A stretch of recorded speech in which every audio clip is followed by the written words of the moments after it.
Deputado, o senhor me ouve? Te ouço perfeitamente, uma alegria estar aqui com vocês do Brasil Paralelo, que eu assisto e acompanho muito o trabalho de vocês, pelo brilhante trabalho que vocês informam todo o nosso Brasil.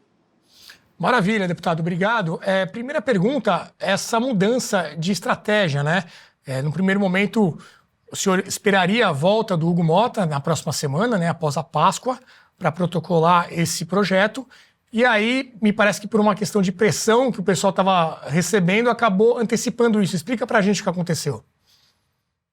Na verdade, eu acordei hoje com algumas ligações de alguns colegas deputados dizendo que estavam recebendo ligações do Palácio e com pressão sobre eles, não é, que são parlamentares de partidos que têm participação no governo.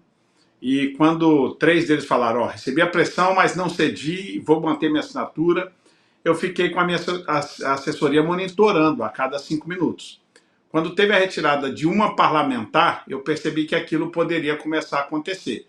Meu objetivo era ampliar esta semana as assinaturas.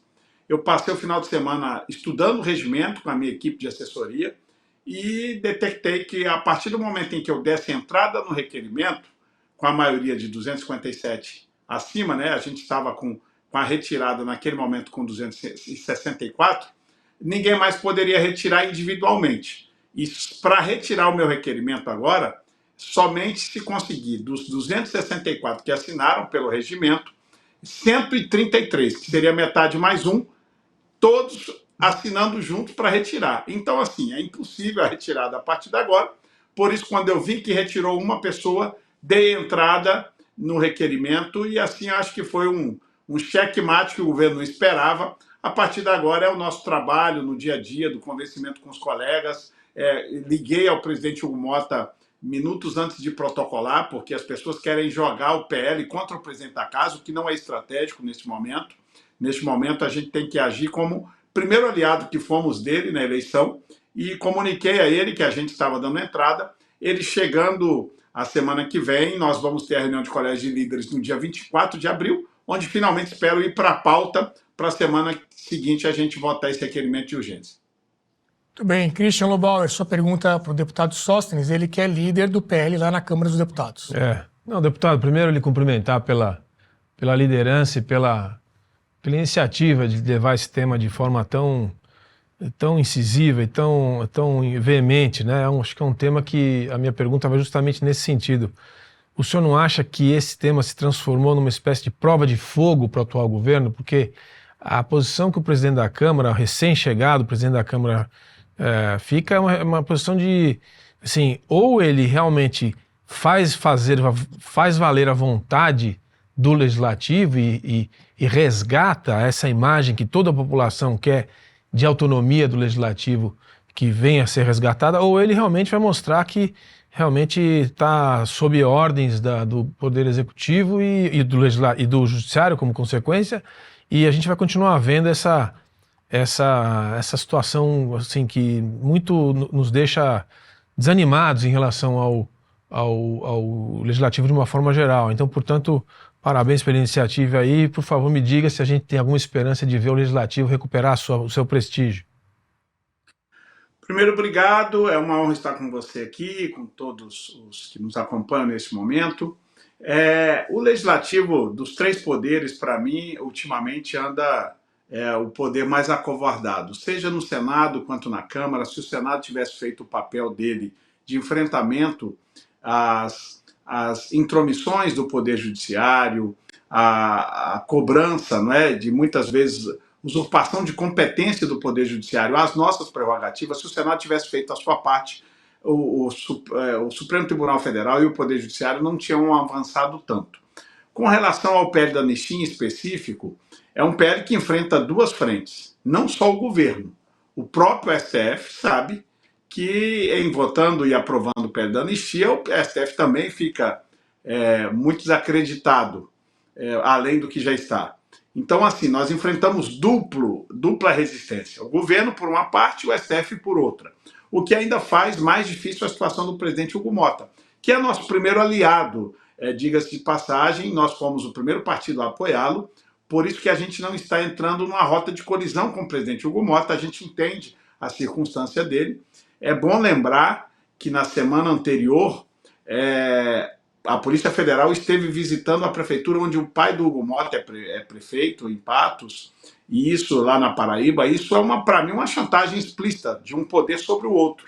É assim como eu vi a chantagem explícita hoje do executivo ligando para parlamentares que têm ou cargos no governo, né, que agora está claro, inclusive vi uma declaração aí de uma jornalista, o governo ameaça retirar os cargos. Agora está claro de que o governo faz cooptação dos parlamentares através de cargos e emendas extras. Então, assim, nós estamos enfrentando uma batalha muito grande contra dois poderes, mas é hora, e passou da hora, do poder legislativo se colocar de forma efetiva como tal, porque o único que pode corrigir os exageros e a falta de respeito constitucional do STF, porque as decisões não respeitaram o amplo contraditório, não respeitaram o duplo grau de jurisdição, o foro não era o adequado. Então, assim, há uma série de erros jurídicos praticados por quem deveria ser o guardião da Constituição, neste caso,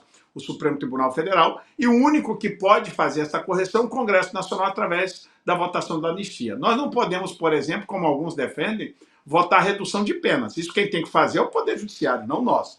Nós só temos uma alternativa legislativa: votar a anistia, e é o que nós estamos fazendo com essa entrada desse requerimento. Agora, darmos a celeridade e o conforto ao presidente Hugo Mota, que poderá agora se dirigir aos outros dois poderes falando: bom, eu não posso lutar contra a maioria da casa onde sou presidente, por isso eu agora tenho que pautar, não me restaram alternativas. Então, a nossa ideia, como aliados do presidente Hugo Mota, foi dar o conforto a ele para que ele possa pautar e a gente ter a nossa autonomia, e o plenário é soberano. Quem vai decidir sobre a anistia é soberanamente o plenário da Câmara dos Deputados, que para mim essa pauta, e você falou do meu engajamento, eu estou muito mais engajado nessa pauta porque eu tenho convicção de que essas pessoas estão sofrendo injustiça.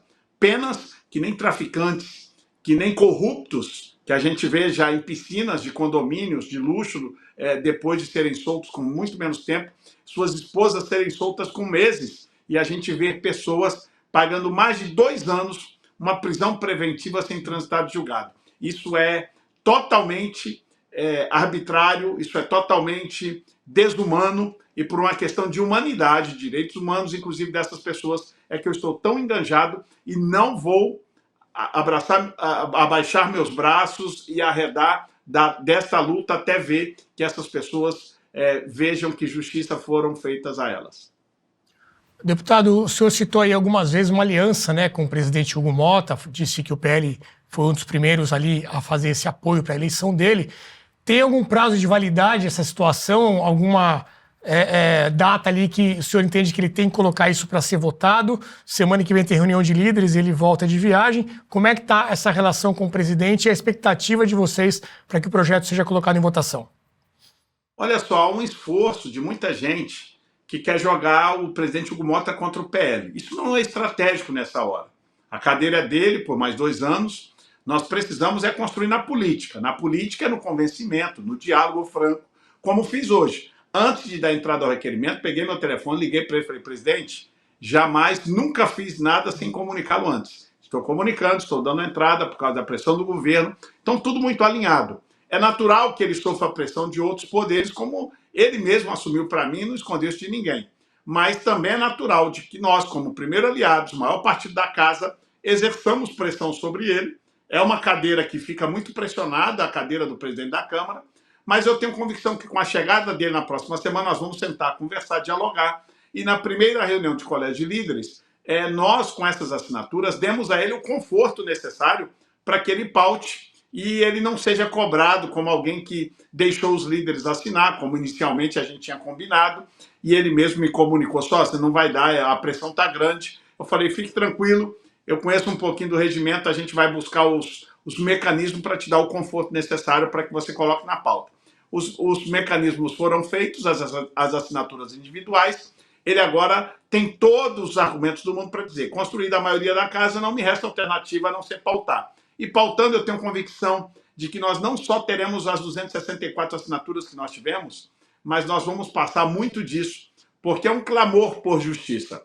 O caso da Débora é um símbolo, mas nós temos inúmeras, centenas de outros casos de abusos do Supremo Tribunal Federal, nessas penas excessivas, no desrespeito ao devido processo legal, e por isso eu tenho certeza que o clamor social, o clamor da população, as pressões nas redes sociais, e vocês aqui do Brasil Paralelo têm feito um trabalho muito importante, que quero registrar minha gratidão ao trabalho de vocês e dizer que tudo isso se soma ao trabalho legislativo para a gente corrigir essa injustiça. Luiz Felipe, sua pergunta ao colega aí da casa. Obrigado. Bem, Sóstenes, primeiramente eu tenho que commendar você como liderança de partido.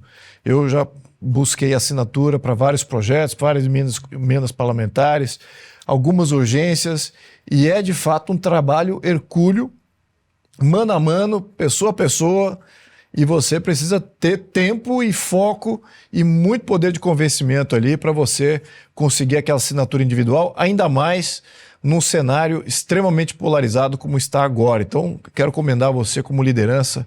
Tá de parabéns, o Brasil tem que te agradecer a você estar colocando esse projeto em pauta, porque de fato foi, sim, a sua iniciativa e o seu empenho individual na liderança desse processo para chegar nesse ponto.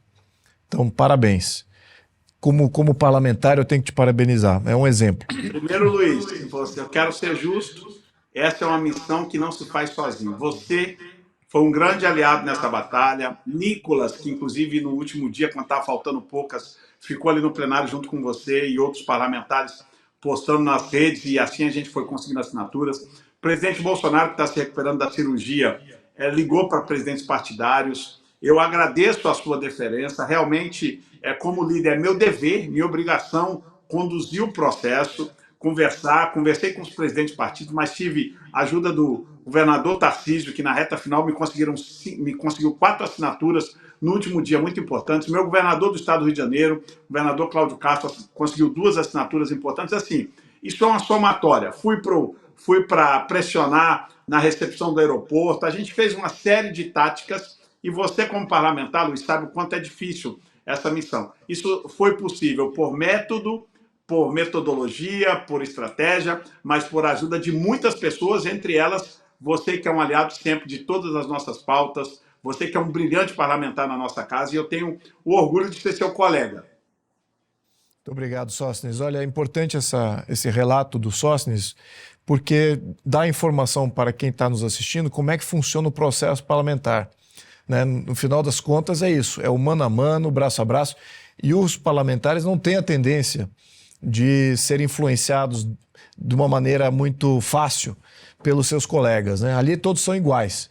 Então, quando você tem um que desponta na liderança de algum tema, é porque aquele um teve um foco aí desproporcional. Mas a pergunta que eu queria fazer aqui, e também pode ser mais informativa também para quem está nos assistindo, é na questão regimental ali das lideranças. Então ainda tem uma etapa das lideranças e o próprio presidente da Câmara, quando houver a reunião de líderes, decidir que esse projeto entra na pauta.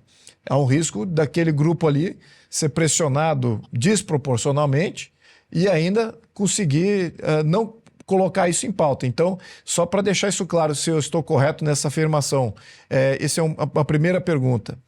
A segunda pergunta é que no seu trato com os outros parlamentares, você sentiu que a maré mudou?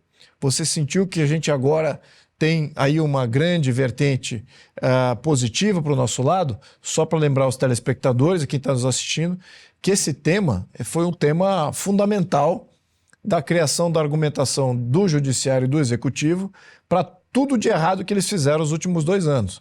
Então, você desvencilhando, tornando isso patentemente claro com a opinião pública e com os parlamentares, que são os representantes da opinião pública, você tem um efeito aí de vencer versus o outro lado, que na minha opinião já teve alguns posicionamentos de terem que acomodar e já criar uma nova narrativa para que eles não saiam perdendo, né? O lado do governo, o lado da esquerda. Então, qual é a sua leitura aí nesses 2 pontos, do regimento e também da opinião pública? Obrigado. O Colégio de Líderes, Luiz Felipe, que você já, se Deus quiser, vai ter o privilégio de estar ali também como um dos líderes, porque liderança é rotativa. A cada ano estou e ser líder de 92, você sabe que não é fácil, é um trabalho hercúleo, porque a gente tem que atender as demandas dos colegas e tudo.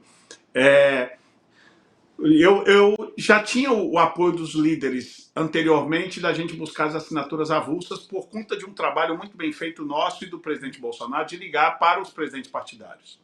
Eu não acredito que os líderes, na reunião do dia 24, vão, no popular, no português, dar para trás, como alguns falam, né? Eles não vão recuar do compromisso conosco. Até porque não depende mais deles. Com a assinatura de maioria da casa, essa é uma decisão única e exclusiva, não passa mais pelos líderes e sim passa pelo presidente Hugo Mota, que traz para si, a partir deste momento, uma bomba relógio para o seu colo. Ou ele joga essa bomba relógio para frente, e como é jogar para frente? Pautar. Ou ele traz para si a única responsabilidade a partir de agora. Eu não acho que seja estratégico, nem inteligente ao presidente Hugo Mota e nem confortável trazer uma bomba desse tamanho para si. O Brasil todo só fala em anistia.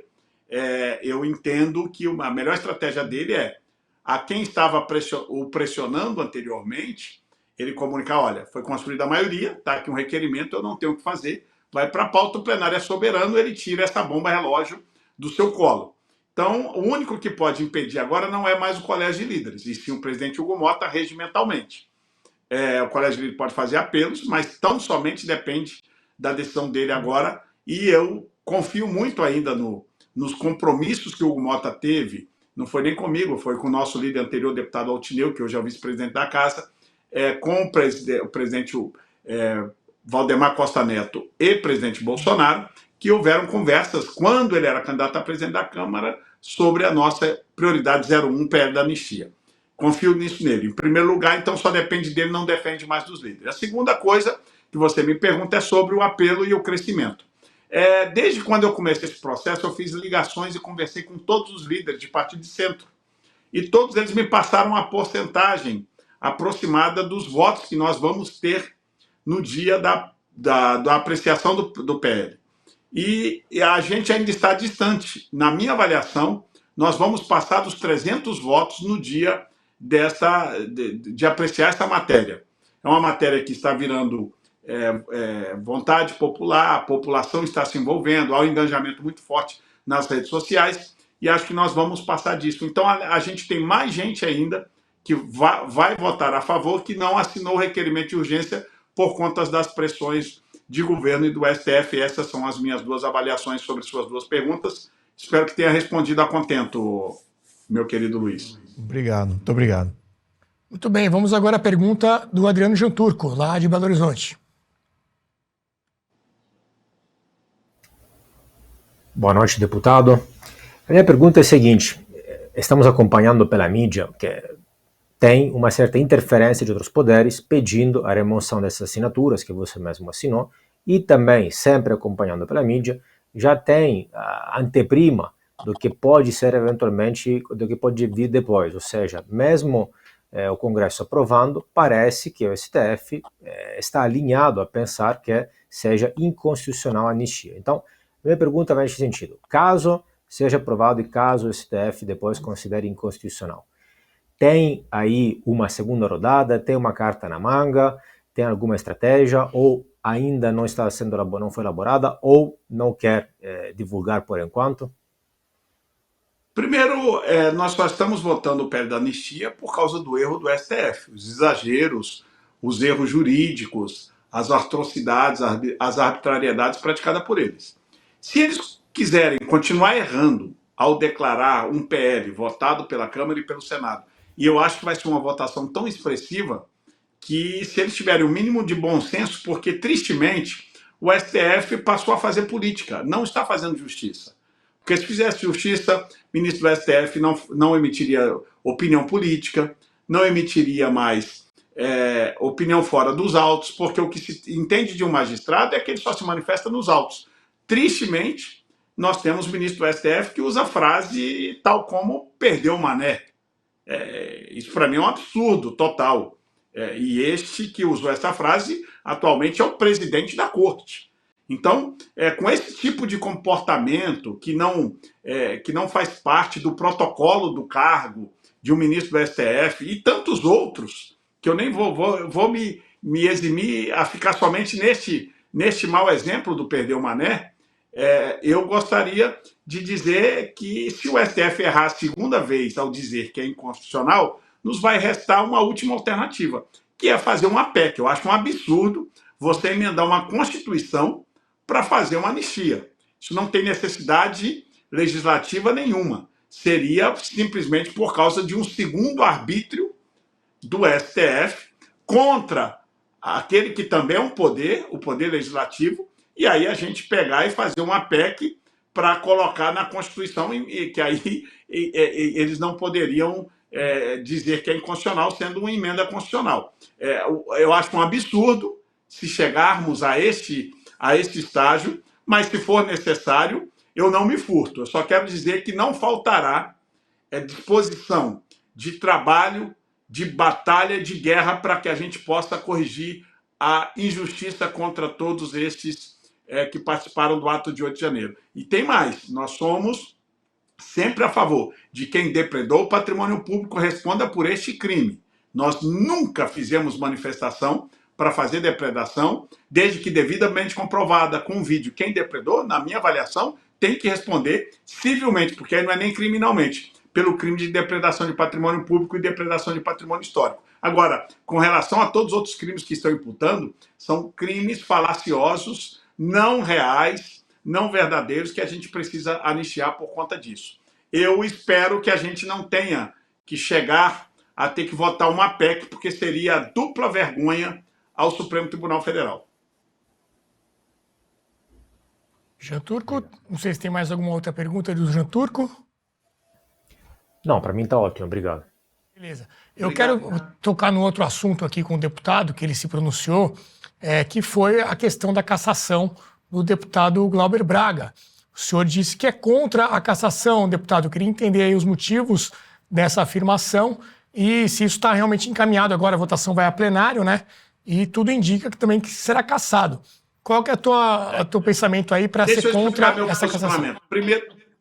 Primeiro dizer que eu sou líder de uma bancada de 92 parlamentares. Eu não falo, quando falo pelo PL, eu não falo o que penso sozinho, tá? Eu me remeto à bancada. Majoritariamente, acho que quase a totalidade da minha bancada é a favor da cassação do Glauber Braga. Portanto, eu não vou ir contra o desejo da maioria da minha bancada. O líder só lidera, o líder não decide pela bancada. Eu, pessoalmente, acho, assim como a cassação de Daniel Silveira foi um erro e eu votei para não cassá-lo e para soltá-lo à época da votação, eu acho que a gente tem regimentalmente institutos para punir quebra de decoro. A primeira punição é advertência por escrito. A segunda, afastamento do mandato por 1 mês. A terceira, afastamento por 3 meses. E a última, a penúltima, afastamento por 6 meses. E a mais dura delas é a cassação do mandato.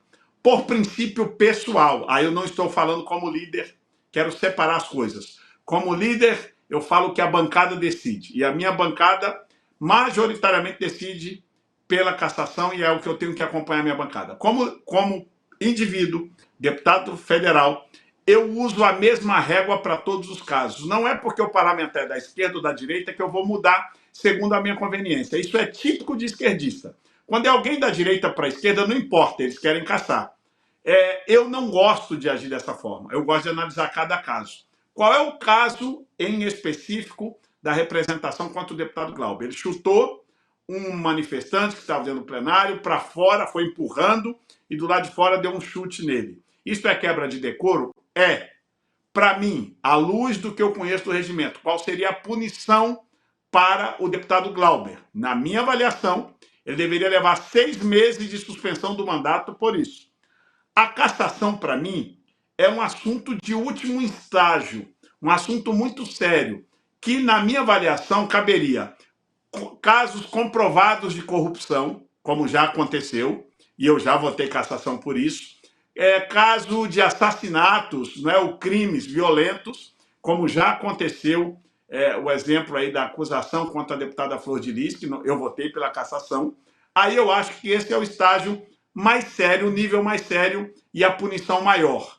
Então é uma questão de foro pessoal, mas foi uma opinião pessoal, eu não estou falando como líder do partido nesse momento, eu respeito a minha bancada e a minha bancada deseja caçar o deputado Glauber Braga e eu vou acompanhar o que a minha bancada decidir, afinal sou líder de todos, para isso eu preciso, às vezes, recuar do que penso. Agora, emitir a minha opinião pessoal, eu sempre vou emitir. Eu acho que, neste caso, nós estamos abrindo um precedente muito sério e que, em breve, assim como foi no caso da deputada Daniel Silveira, nós vamos ter deputados da direita sendo caçados por motivos que, na minha avaliação, não deveriam ser caçados. Inclusive, por opinião ou por algum comportamento de plenário ou de comissão que fira o decoro parlamentar, mas que, para mim, a gente tem pedagogicamente outros métodos regimentais para corrigir essas quebras de decoro.